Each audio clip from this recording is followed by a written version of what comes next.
Ladies and gentlemen, I do not regret that we have organized religion in this century, and there are numerous reasons for that I will elaborate on in my speech. Firstly, it is the human nature to come together and to organize themselves. Religion and this collaboration promotes good interpretation, and lastly, there are positive impacts of organized church to the world. And the second speaker will present you the split argument of how the spread of religion is good on a personal basis for people. But firstly, to the case of the team of proposition. Their world either leads to individual interpretations of law or to going to some religious sects. And I will tell you why this is bad in my speech. Now, we would like to hear a clarification. We are not sure whether team proposition thinks that religion is bad in general, or whether they just think that organized religion is bad. They told us that religion prevents us from thinking, and that the thinking is stopped. Well, we have to see that this is simply not true.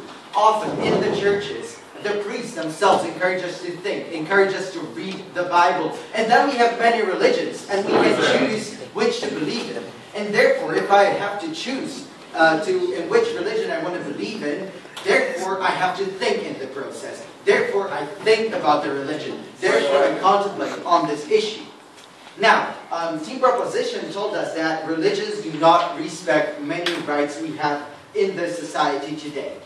There are two things I want to say to this point. So firstly, if we accepted their model and their view of the reality, we would have to interpret religion either on our own or go to some religious sects. And I will tell you why this is bad in one of my arguments. Now, as we heard in the POY, the church evolves with the society. That's why we're not burning witches anymore in the 21st century. That's why the Catholic Church is shifting towards the liberal trend and constantly allows more and more things to happen. That's why we see we have kind of a liberal pope today that has just been elected. Now, team proposition has also have to show us how would it be better in their world. They told us that there are going to be many negatives. Well, our question is, in your world, when you abolish organized religion, how is this going to help this situation? They also told us that the church is corrupt. Well, we have to realize that the society is corrupt, and there are groups which are much more corrupt than the church. Like, for example, various business companies, one of which is located in the skyscraper right next to this building. Thank you very much. Now, let me move on to the first argument of ours, the human nature. What is the nature of people?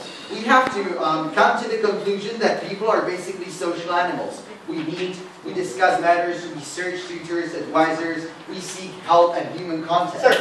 Now, this is particularly vital in terms of religion, where existential matters are taken into account, where there are questions as, who am I? What am I doing on this earth? Where am I going to go after I've died? Taken into consideration. Particularly in these cases, if you have a problem, you are going to want to discuss it with someone. You are going to want to meet people to elaborate on these situations. Now, we believe that as it is the nature of people, and as these issues are so vital, as I've already shown you, we have to give the people the right to meet and to discuss these issues in forms of organized church and organized religion. We do not see a single reason why this should not be allowed. Furthermore, team, we give them these freedoms and these means, which is important for their satisfaction. Don't you agree? Well, sir, the fact of the matter is that we are in favor of Christian hangouts. What happens is that these Christian churches are an association with social power, economic power, political power. Well, of course, churches are powerful, and there are many positive aspects to that. Like the second speaker is going to bring you, as I am going to analyze in the next part of my speech. Well, moving on to the next part. If many people in church elaborate on what their religion actually tells you, we can see that everything can be done better in a group. That's why there are science societies where people are gathered together to come to a certain conclusion. That's why we have universities and societies of intelligent people. That's why we have debate teams. Sure. I would be much worse off if I had to do this on my own, as opposed to the situation where I got two wonderful colleagues on my team. Now, the same case still applies to the interpretation of religion. People who interpret religion themselves, like the proposition ones here, are more prone to misinterpreting it. And I could therefore conclude, while reading the Bible, for example, that the perfect thing to do, according to the Bible, is to kill atheists. But if there is no organization to give me the guidelines, if there is no one organized I should talk to, then I may come to this conclusion. I am much more likely to reach a wrong conclusion if I'm alone, whereas as opposed to organizations. Now, the positive impacts of organized churches are that they have good moral values. Like, for example, Christianity tells you not to kill, not to cheat on your wife, not to steal, and etc. But most importantly, they teach you health and compassion. I would love to see an explanation why this is bad. And furthermore, this help and compassion allows for greater things in the society. We may see that Catholic Church in particular is the biggest provider of charitable aid in the world. And there are many other churches which do these things. So we have the Catholic Church, which itself gives more development aid or more humanitarian aid to organizations than any other state or any other secular organization. And then we have other churches too.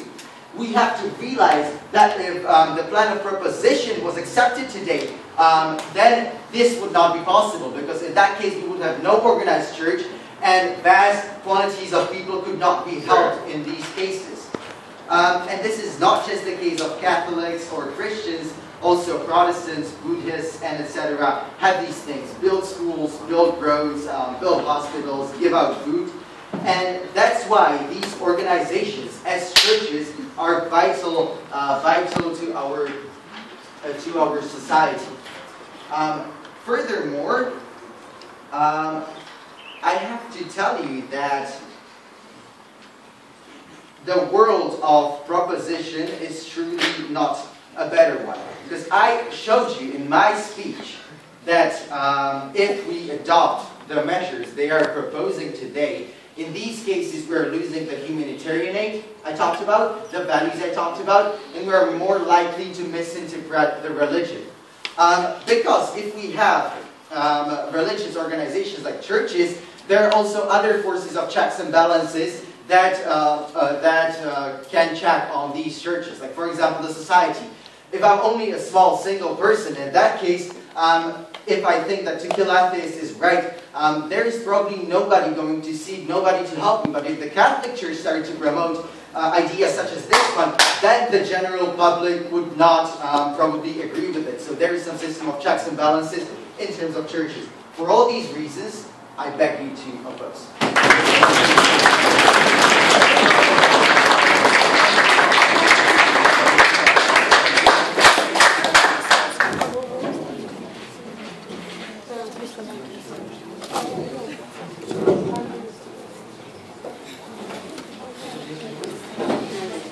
Okay, thank you very much. And I would now like to call on Stefan to continue the case of the religion.